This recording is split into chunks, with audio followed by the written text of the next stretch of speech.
Okay, welcome everyone to the Scholars Forum in the Catholic Intellectual Tradition. The forum consists of faculty talking about their recently published or soon to be published books related in one way or another with the Catholic intellectual tradition. It takes place on Teams, usually monthly once we get started, on Wednesdays at 4 p.m. The forum is sponsored by the University Core, the Catholic Studies Program, the Catholic Studies Center, and Immaculate Conception Seminary School of Theology.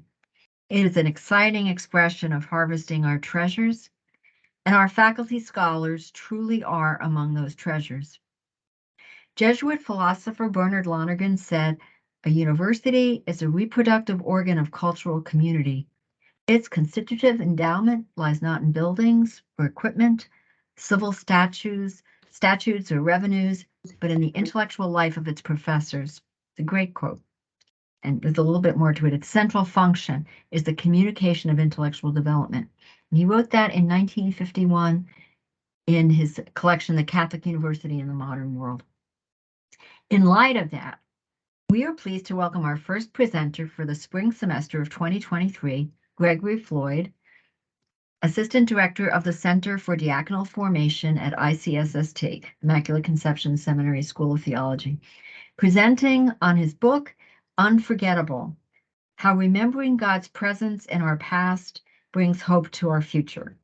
And I've read this book, I love it, and so it's really exciting to me to hear it being presented on.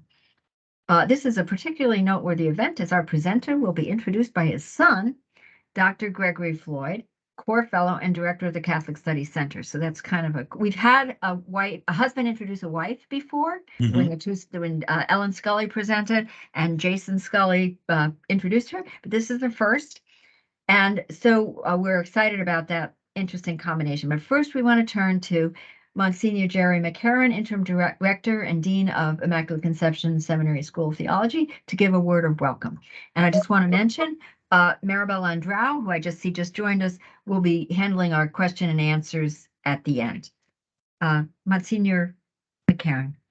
Well, I have the privilege of something that maybe the young Gregory Floyd doesn't have, and that is that I get to see Gregory every day, at least 5 days a week, and that's been a privilege. But I first met him, I believe, when he was director of Legatus, which is a group that pulls together people in the business community to foster their faith and to foster their leadership in faith in the business world.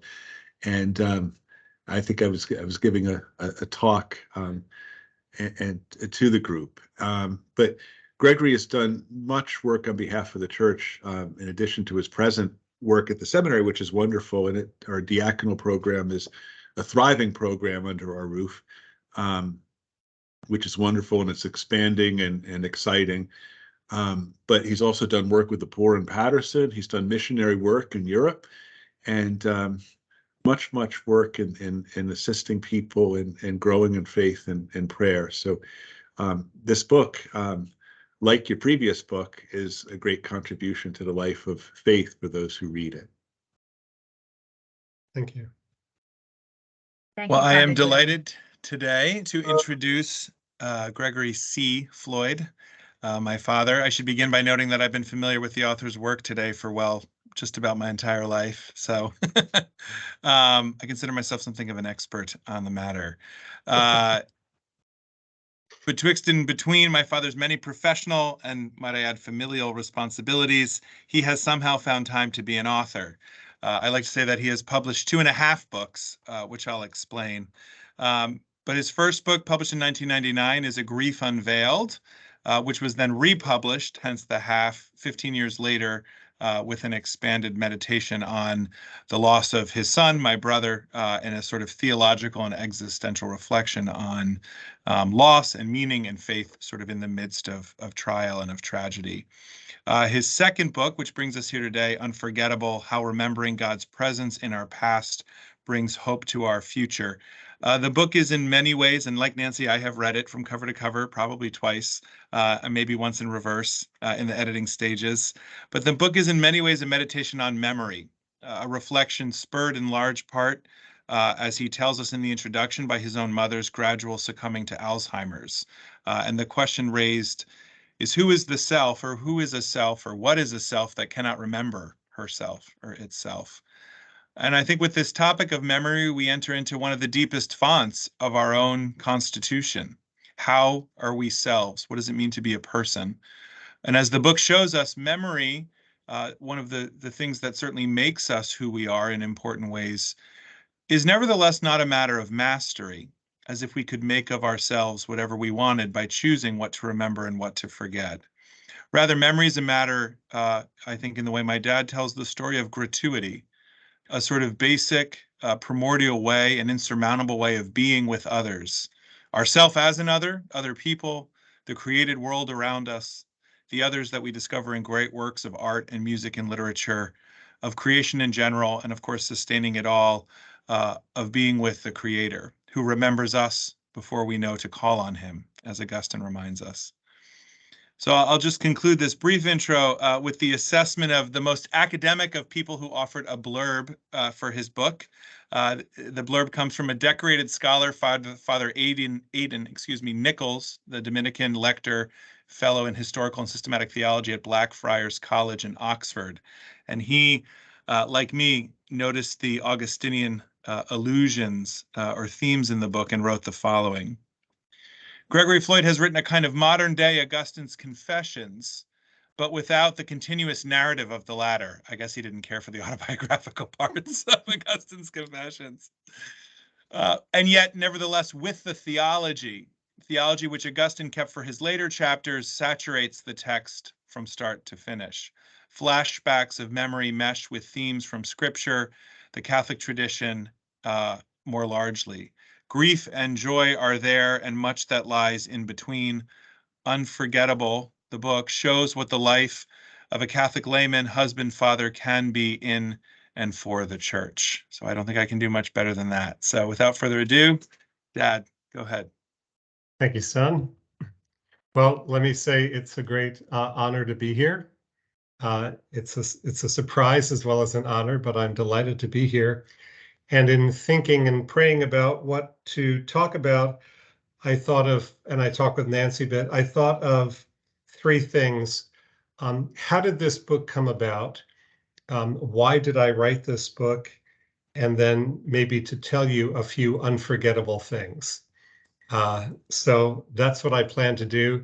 And Gregory, if you could tell me when I've been going for 20 minutes, because I can't do two things at once. I think multitasking is a total myth. I noticed Justin giving a talk, and he actually took out his phone recently and set it up so that he'd know when he'd got. I can't even do that. So I'll just rely on Gregory to say, okay, Dad, stop talking. How did this book come about? It came about in the following way. I'll read a little bit from the book. It came about when I walked into my mother's room in assisted living, and she said the following thing to me. You know, love, the white thing in the sky.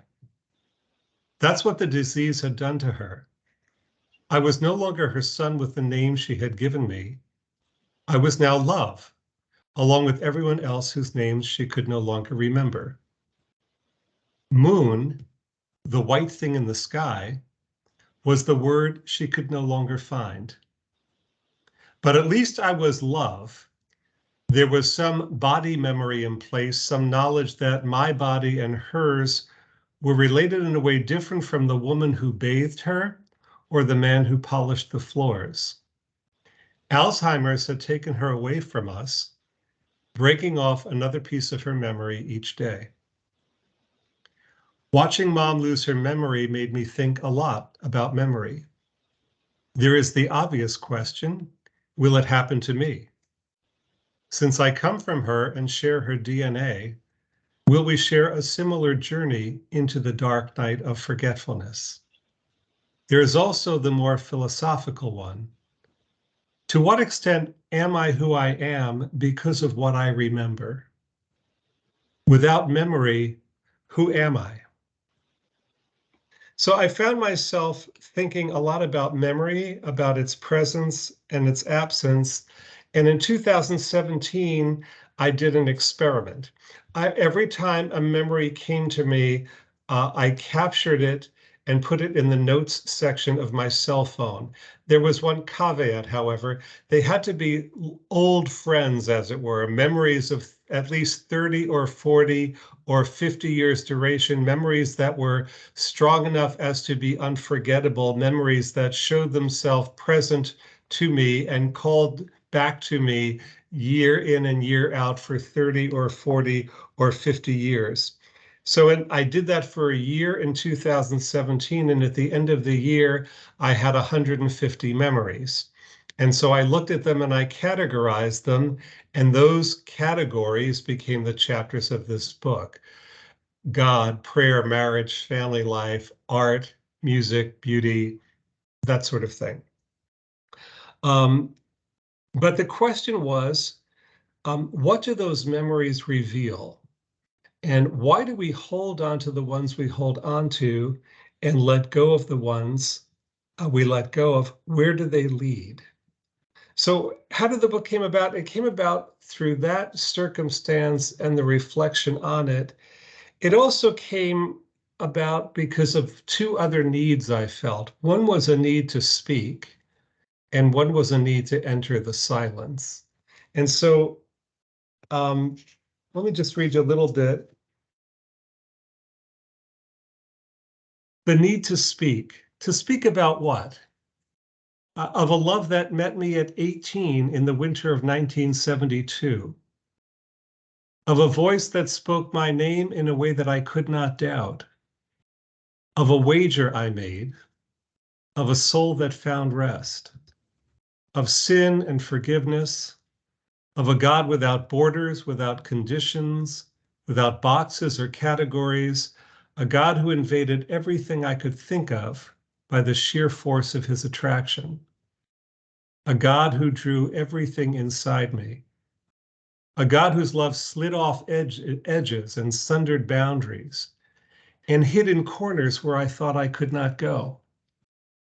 A God who said things like, "We wrote you," clear as the sun setting on Barnegat Bay, casting its final flares over the darkening sky, which is how this book began. 3 small words that were an answer to prayer and a word about writing from St. Paul's second letter to the Corinthians. Nothing remarkable in those words, except that I had asked God to give me a word about writing. I was looking for a sign, so I told God that I would open the Bible, and if there was a word about writing, I would write. I figured there weren't too many words about writing. God only needed one. So I literally just was praying at the bay during sunset, and I had my Bible with me, and I said, "Okay, God, if you really want me to write, it's so much work. Just show me something that says you should be writing." And I literally put my finger on 3 words in St. Paul's second letter to the Corinthians. Those words were, "We wrote you." So I figured, okay, I guess I'm supposed to be writing. But also, a need to speak, yes, but a need to find the silence once again. When I wrote A Grief Unveiled, One Father's Journey Through the Death of a Child, when I was deep into writing, I'm sure you've had this experience, you would have this experience of a silence that was full. It wasn't empty. It had heft and weight. And I knew I needed to return to that silence. As I say in the book, a silence more real than all the noise that surrounds it. My noisy life keeps me from loving God as I should, and the world I live in conspires to make me love him less. The noise of that exterior world, however, is nothing compared to the noise within, a cacophony of contrary voices that pull me to themselves. They are subtle and seductive, and they all seem to know my name. So it was the interplay between a need to speak and a need to enter the silence. So why did I write Unforgettable? I wrote Unforgettable to explore the world of memory, why we keep in our mind the things we do. when I was in college, I took a course called The Influence of the Classics on English Literature, and we read a myth about Pelops, who was a guy who his enemies sliced and diced and cut and put into 9 or 10 different vats so that the gods would eat them. But then one of the fates came, and she took the pieces of him from every pot in which he was boiling, and she remembered him. And to me, that was an incredibly powerful, unbelievably powerful image for the world of memory. By remembering him, she brought him back to life. As we remember things, we bring them to life. Not for naught that Jesus says, do this in remembrance of me. As the community of their church gathers before the altar of sacrifice, we remember Christ in some way.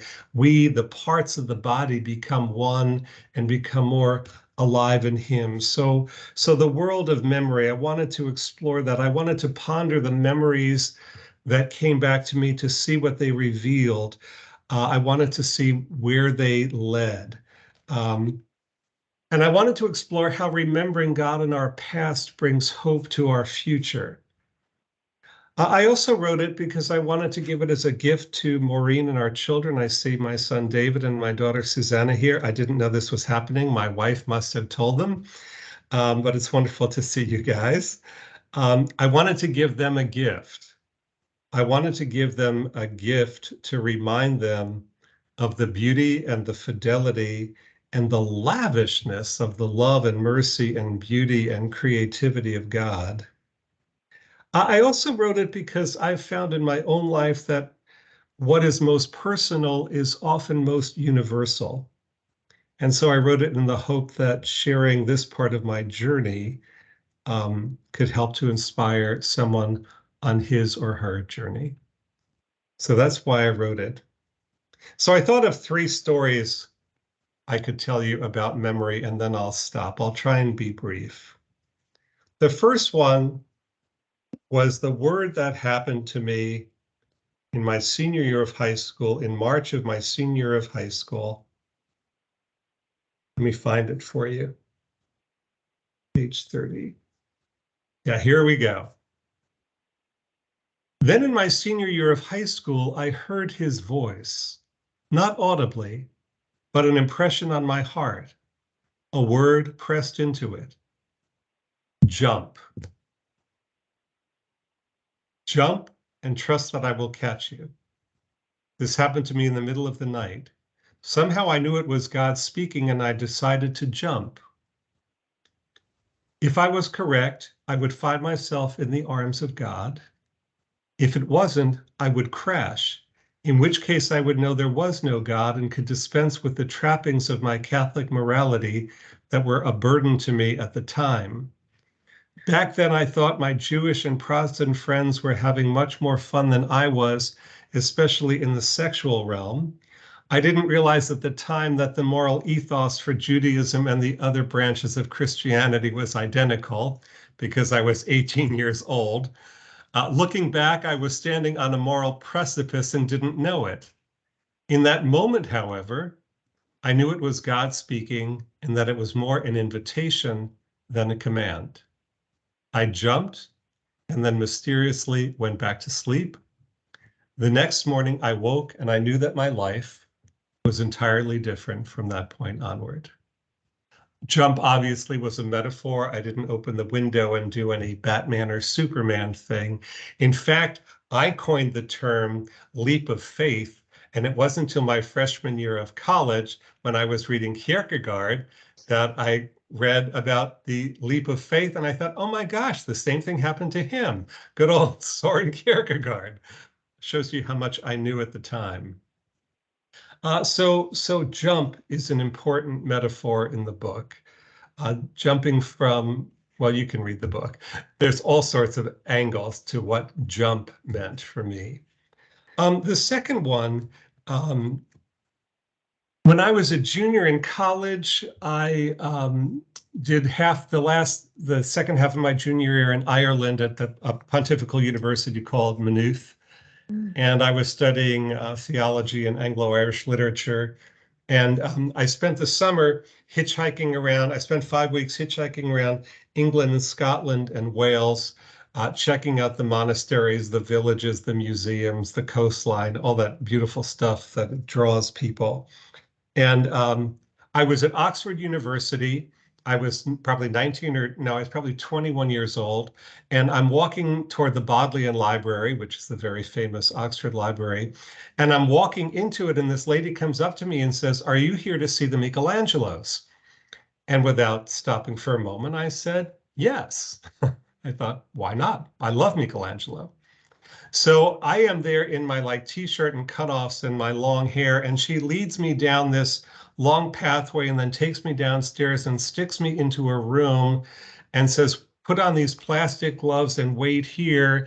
And 3 minutes later, as I'm looking around the room, there was one sort of frame thing that you could put a picture on. As I'm walking around the room, she comes back in with a box, and in the box are 6 original Michelangelo drawings. No frame, no plastic on them, just the mat, the paper, the pencil, and me.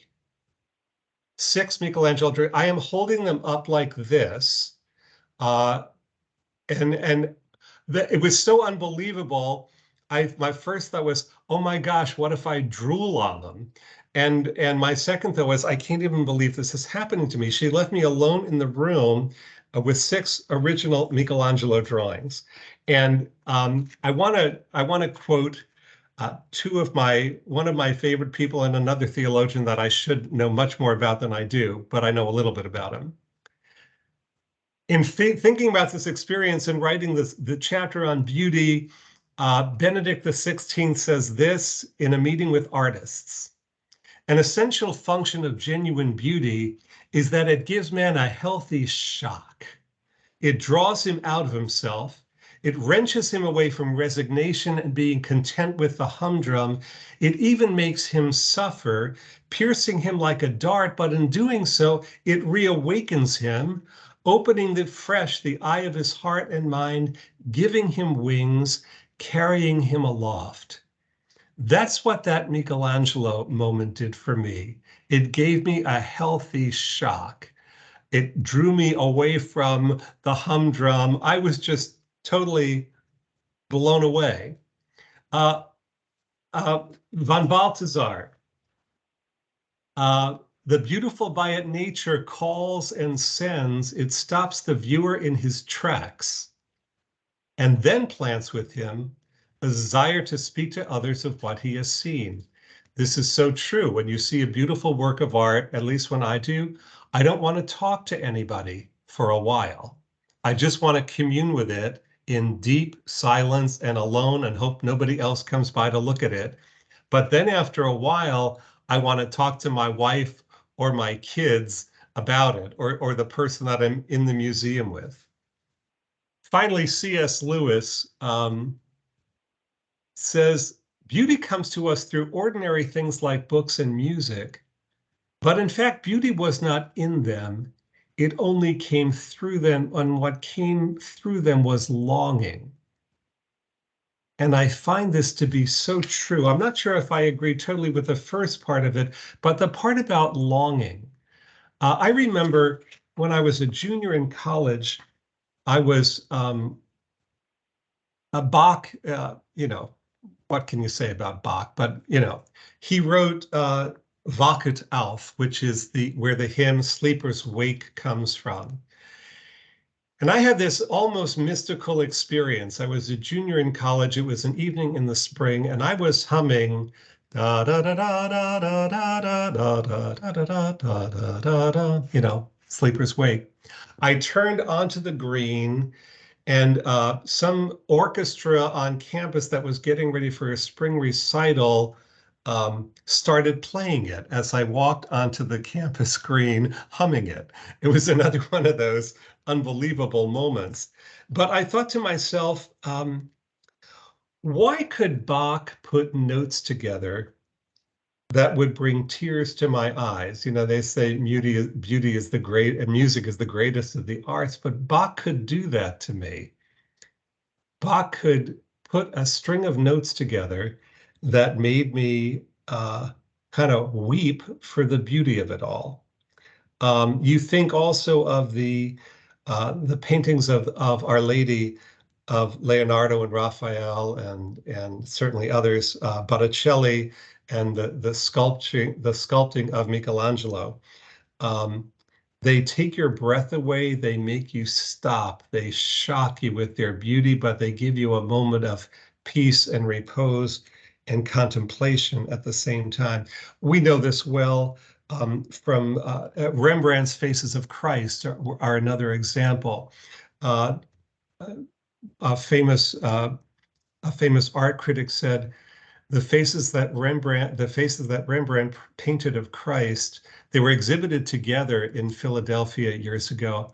And the critic who wrote the review said, they are such that they changed the entire history of Christian painting. They were so human. They were so extraordinarily beautiful. You could peer into Christ. The light within him built up layer by layer by the genius of Rembrandt. So, and we know this from the world of poetry as well. I was just at a meeting yesterday and somebody quoted John Donne's "Batter My Heart, Three-Person God." You know, these poems that you remember because they came into you and they never left you, you know. For I shall never be free nor ever chaste except thou ravish me. I mean, just these lines that just are extraordinary. So those are just three stories about things that entered my memory and came back and never left. And they have this capacity to come back over and over and over again. So I'm sure I've spoken for too long by now. So I'll stop there and we can discuss a little bit. Thank you. I hope that was helpful. Thank you, Greg. That was fabulous, and I personally could listen to you for another half hour or more because that was so interesting. And you were just getting going on the poets. You know, that's my thing. You know, that was the chapter I did think of T.S. Eliot, and oh my gosh, T.S. Eliot, how many great one-liners could one poet have, but that, you know, teach us to care and not to care. Suffer ourselves not to mock ourselves with falsehood. I've been carrying that line with me since like freshman year of college. It's been a prayer of mine. Suffer us not to mock ourselves with falsehood. It's been a prayer of mine since I was 19 years old. Such a beautiful, beautiful line. And just, you know, you quoted from "Batter My Heart, Three-Person God." That's an incredible poem by Donne, you know. But anyway, we loved your talk, but let me open it up for questions. Maribel said she had a health emergency with someone in her family. So she said she'd try to join us, but it looks like she could not. So I will be happy to do that. If anybody has a question, you can just raise your hand or you can just put it in the chat, whichever you prefer. And I see Dr. Stockton. Thank you, Nancy, and thank you, Gregory, for that presentation. That was outstanding and moving, and really spoke my language, as it were. I just had, first of all, I mean, I might be back for follow-up questions as well, but just as you were describing the process of entering into the writing of this book and your experience in 2017, I just want to take you back to that and ask a question just that I'm curious about. Were there any memories that came back during that year that just completely surprised you? In other words, maybe, you know, I can imagine memories being in two categories: memories that you've held and returned to year after year, time after time, season after season, and then memories that like come out of nowhere from 40 years ago. Did you have any of those experiences where, you know, I haven't thought about that in 40 years and here it is? It was mainly things that came back to me that I recognized as old friends. That was mainly what happened. Old friends, meaning they had been visiting me for a long time. So that's mainly how that happened. Yeah. Thank you. So, well, I'll follow up to my own question then. So, I mean, what with what you're doing with memory, and again, I love that idea of old friends that have visited over and over again. What do you do with a memory that does come out of nowhere from 40 years ago and just like truly just surprises you or strikes you? So what I tried to do was trace the memory. I began by saying, so why is this memory here? And what does this memory have to teach me? And I realized over tracing many of them that when I trace the memory to its source,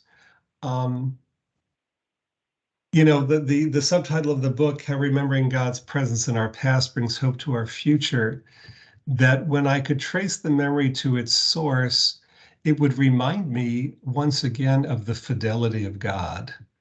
And that fidelity of God, I once heard a nun friend of mine say, fidelity is God's love stretched over time. That when I encountered that fidelity, what does the fidelity of God do? It gives us hope. And as you can infer easily from part of Gregory's introduction, when our 6.5-year-old son was killed by somebody who took his eyes off the road right in front of our home, that was devastation. And yet we were believers. We had given our lives to Christ and were trying to follow him as a couple and as a family. But I found as I pursued that and pursued that and pursued that, it wasn't as though God was going to tell me why that happened, but rather he would hold us and he would be there with us. And he could hear all the sad and angry and crazy things we needed to say to him. And that, over a period of months and years, that began to restore our hope that God did not abandon us in our tragedy, but as Christ exemplifies perfectly, he shares our tragedy. He's with us in our tragedy. He has borne our tragedy. And so we began to be able to breathe again after a while, not immediately. If I said in my book, A Grief Unveiled, if breathing wasn't inveterate, I would have died a long time ago. But we were able to breathe again. We were able to hope. And the other thing about memory too, now when we remember Johnny, he is more alive than dead because the intense grief has passed. There will always be moments because he's always our son and he's not here. But when we talk about him at the dinner table, it's more happy than sad. We can laugh about his antics as a 6-year-old kid and all the love that he had in him. And it's a source of joy more than it is a source of sorrow. So that is, I think, tracing the call, as it were, tracing the memory leads us back to the fidelity of God. And the fidelity of God is what renews our hope. Thank you. You're welcome. Any other questions? It's a beautiful answer. Sister Bosco. Yeah, I think part of my question has been answered by the last part of your explanation, because I wanted to ask you, when the memory is negative, when the memory is hurting, when the memory is depressing, so what do you do with that? When you don't, at the moment when this sad memories coming, you wish it didn't come. You wish I didn't remember it. Yeah. So in moments like that, what do you do? Yeah, I've heard you say we recourse to,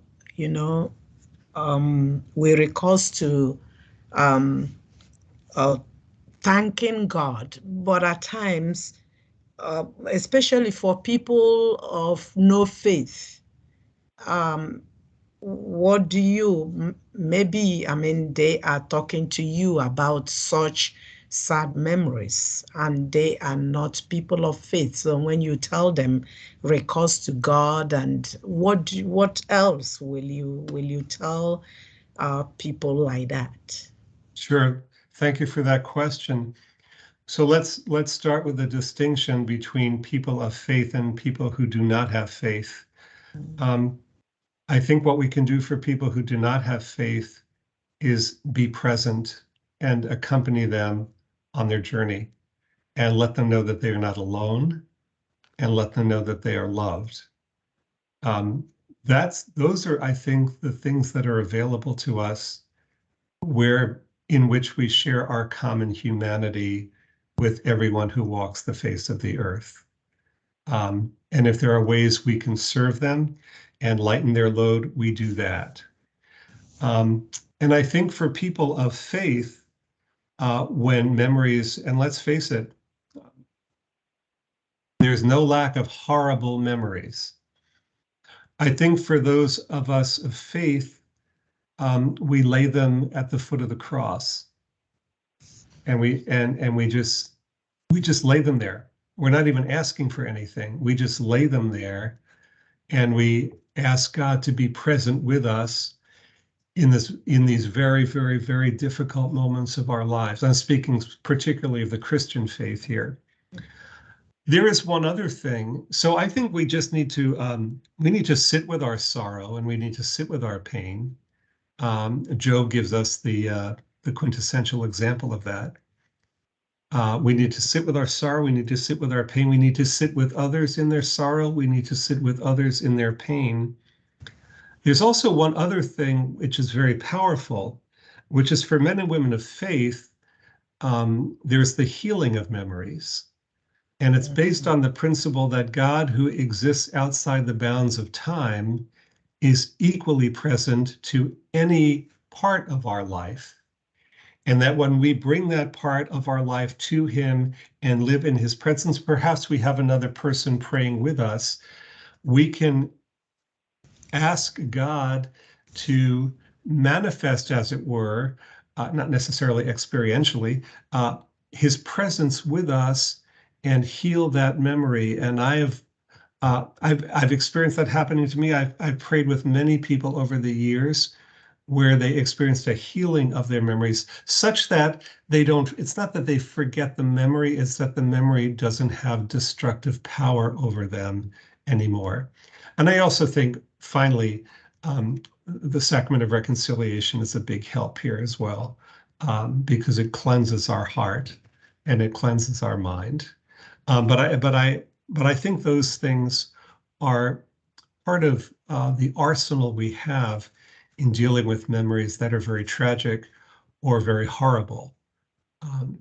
Yeah, I mean, I'm thinking of the earthquake in Turkey and Syria, hearing a story about a family who got out, but part of their family was stuck in behind a boulder or something. And you think you're the parent and your child, you're out and your child is in, and gradually their voice grows dimmer. What do you do with that? That person's going to need all the help they can get. And I don't discount for a moment the psychological and the therapeutic help they might need. But even deeper in their spirit, they're going to need God to show up and say, I was there with you. And that will help part of the healing of memories. Yeah, thank you, Dr. Floyd. You're welcome. Justin and then Laura. Justin. Thanks, Gregory. Just a note, I'm struck by thinking about, of course, the Confessions. Also, one of my favorite, Saint Ignatius of Loyola, how much he did with, take, Lord, receive all of my liberty, all of my memory, is one of the first things he surrendered in.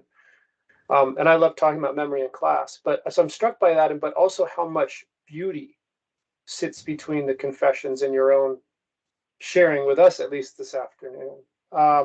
My question has to do a little bit with this healing of memories, and I'm glad you kind of broached that. I was thinking of asking it, and certainly the first time I ran across it was when John Paul II talked about ecumenical concerns between different Christian denominations, and sometimes those healing of memories. But something that I'd love to get your insights on, since you reflected so much more on the role of memory in all of this and in our lives, is also this collective element. And I think that for me comes out with Ut Unum Sint on that point about healing of memories between groups. And we can say maybe there's a distinction to be made here between those who are believers in Christ and maybe those who are, let's say, seekers of something deep and significant in their lives. So I guess, I don't know, what are your thoughts about that collective? How does a group have that collective healing or purification. I don't know what it might mean of memories.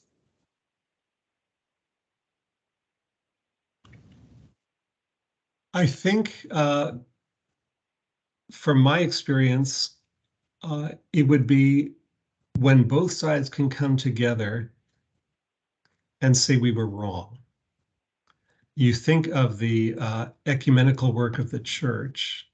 I remember again when I was in college, I picked up this, I was studying religious studies. It wasn't called theology at Brown University, but anyway, it was religious studies. And I wanted to read about the martyrs, and I picked up this book on the martyrs, and I started reading it, and it was all Protestants who'd been killed by Catholics. And I went, holy cow. this I was expecting the pagans killing the Christians. I wasn't expecting the Catholics killing the Protestants. Of course, I lived in Ireland for a number of years where this was, of course, a regular occurrence, tragic as it was. So I think in a situation like that, both sides coming together and just saying, we were so wrong. Will you forgive us? I think forgiveness is a big place where healing begins.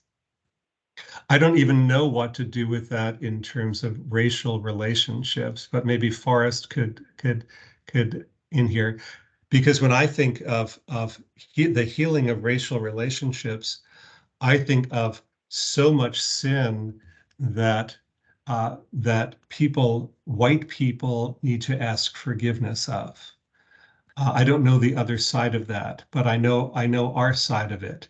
And I think but I think the asking forgiveness piece is absolutely critical to the healing of memories between races, between peoples, between countries, between just as an extrapolation of the healing that comes when I ask my wife's forgiveness and she offers it to me. It's all an extrapolation of that.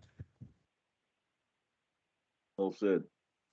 And it probably all starts with simply believing in the process.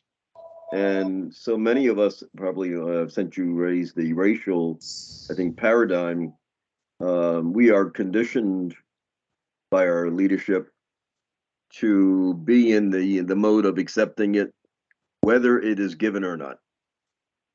And to understand that if one chooses to go forward without offering the act of with its contrition and the apologies and so forth, that one is then condemning themselves to that hell, if you would, if I kept it rather simple. And that's a hard point for many of us to wrap our heads around, but as young people, because some of us confronted that as teenagers starting college in the 60s and looking at nonviolence or violence. It was a very, very hard mechanism for us to sit down over coffee to talk about why should we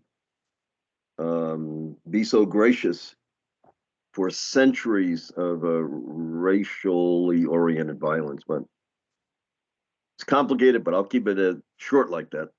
Okay. I'll be leaving for class commitment. But thank you, Brother Floyd, for sharing with us today. Thank you for being here. Beautiful, and also Forrest, your answer much appreciated. Laura, you have a question?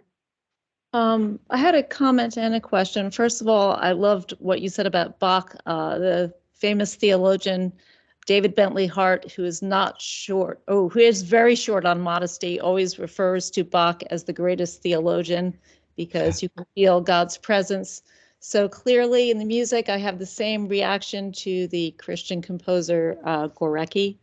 So I think that God comes through many art forms, right? Mm-hmm.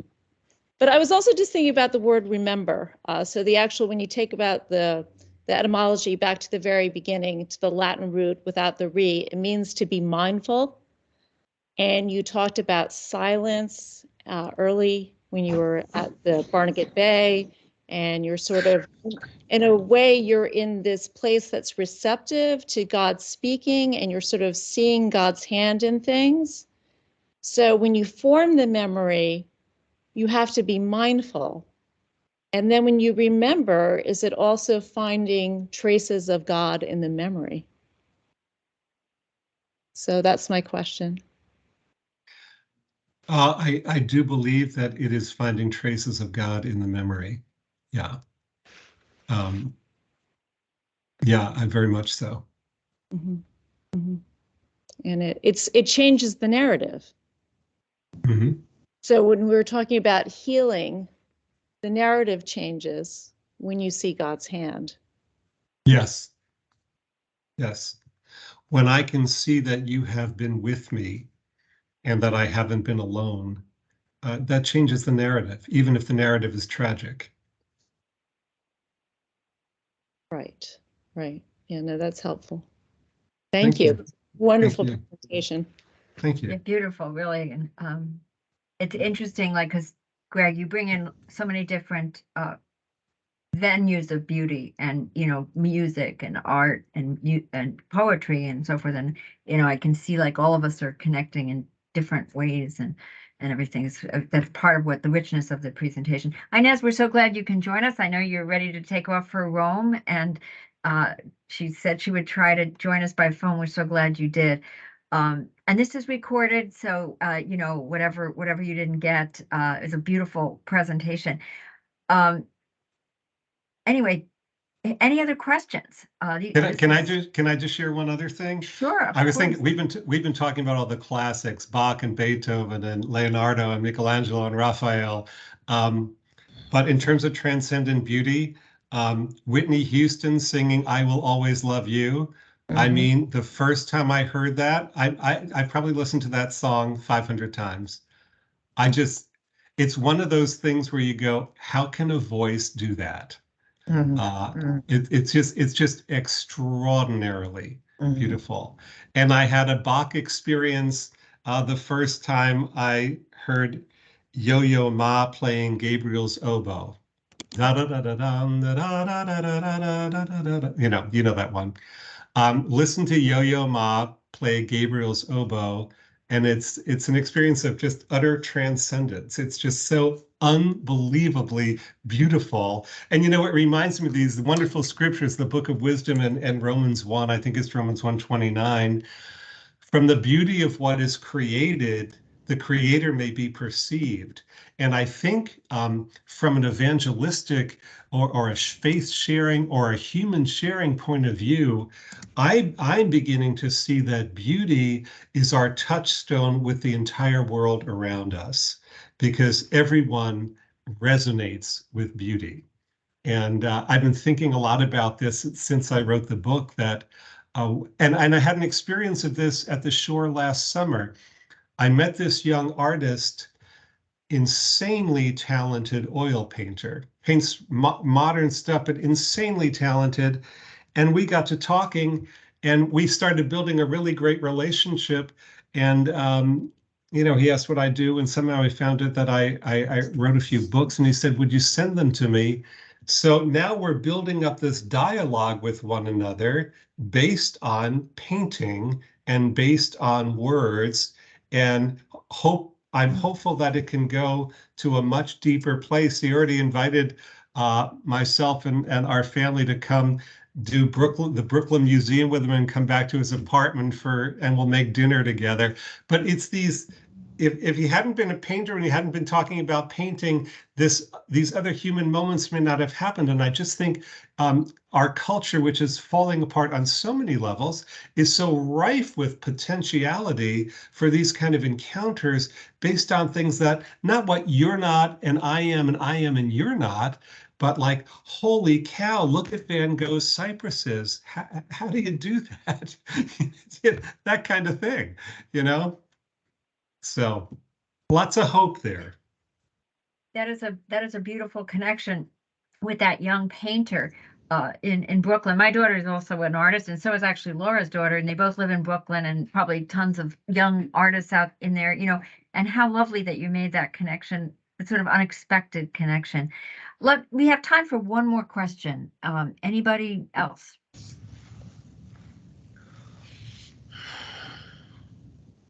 I think we've had a very rich discussion, but I'll actually close with just saying a remark. It's not a question, but I watched over the weekend Bishop Barron's talk on Catholicism, and you've talked a lot about beauty and the spiritual resonance of beauty, and you've probably seen his the talk, the one about his discovering the rose window at Notre Dame.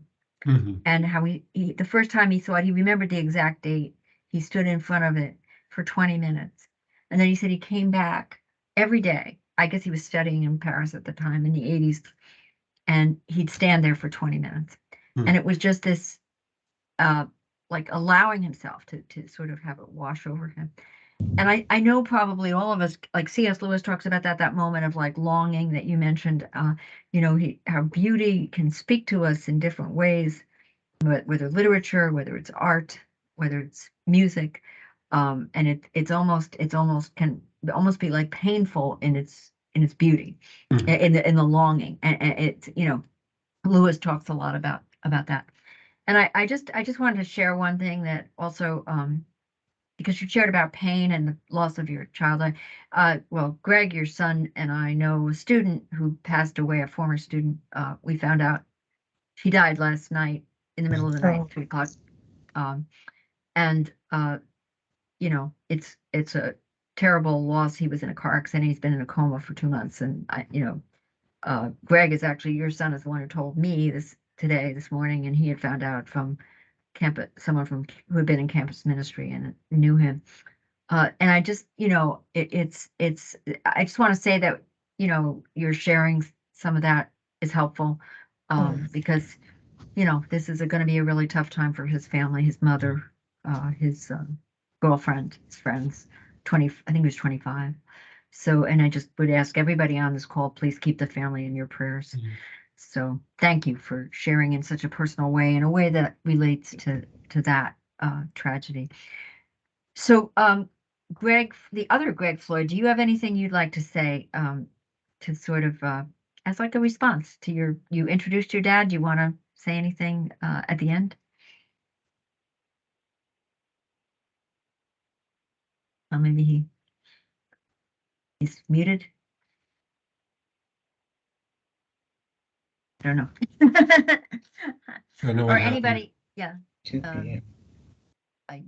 Well, I think that was absolutely wonderful, and we are so grateful to you for sharing your book with us and sharing your insights. And it's a very deeply personal book, and we thank you so much.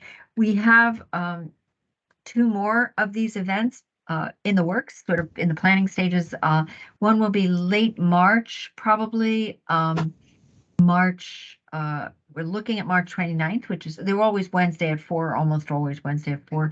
And we're working on that. And that if we can do that, it will be Jeff Morrow from the Immaculate Conception Seminary School of Theology. We'll have to confirm that. And then if he's able to do that. And then we have one, it's probably going to be the first week of May.